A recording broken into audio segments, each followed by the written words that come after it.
La marche que j'ai entreprise dans la friche Butel m'a de suite amené à la visite d'une exposition clandestine.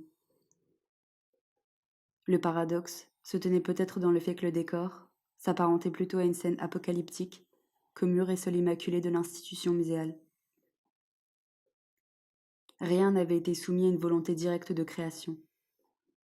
Pourtant, mes déambulations dans les 15 000 mètres carrés de l'édifice me donnaient l'impression d'une privilégiée, d'assister à un spectacle retranché dans les plis urbains et industriels, qui ne cherchait pas à être donné aux yeux du monde, bien au contraire.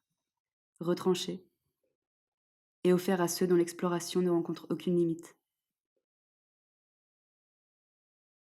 La déambulation en solitaire dans un endroit inconnu est vecteur de sensations et d'émotions, mais surtout de présence.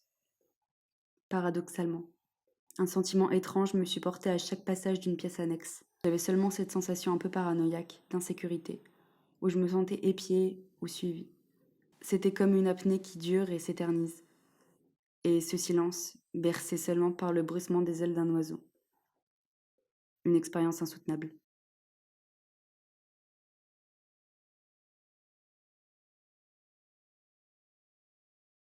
Le non-lieu expose à l'intérieur d'un autre, l'intègre, parvient à nous enchevêtrer dans un entremêlement du dehors et du dedans. Le lieu retranché regorge et suinte, de formes propres à être interprétées, ressenties, considérées.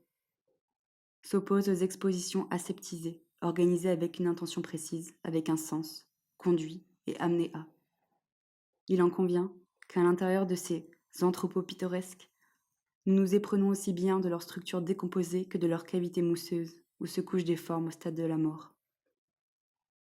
Notre imaginaire est sollicité, reconstitué mentalement à l'aide du réel, un mélange fictif empli de vérité, dépourvu d'une quelconque attention humaine. Le temps combiné aux éléments, de l'imprévu à la dégradation, crée aussi bien que la main de l'homme.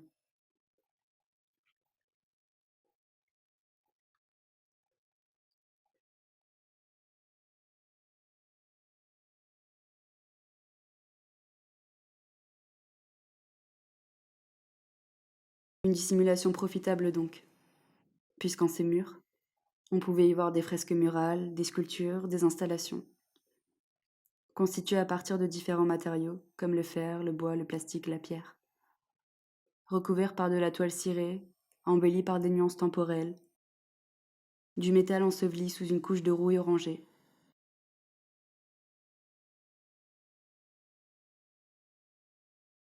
De la peinture écaillée, une mosaïque colorée saisie par une écume impropre.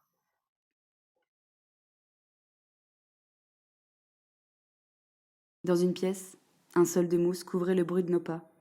Dans une autre, la réverbération sur le béton nous mettait en tension. La végétation s'invitait partout là où elle le pouvait. De la tôle baignée dans une terre humide et sale, entortillée sous du lierre. Du monumental au plus infime fragment, qui suscitait un intérêt digne puisque tout pouvait être amené à la contemplation, au questionnement, à la réflexion. Le sol, le plafond, les coins, les recoins. Chaque embrasure était imprévisible. Des particules de verre brisées sur du lierre à la chlorophylle intense miroitaient, telle une plante rare incrustée de diamants. Des câbles épais, à la longueur infinie, s'étalaient au sol, près d'une disposition de pierres larges mais compactes, disposées en cercle.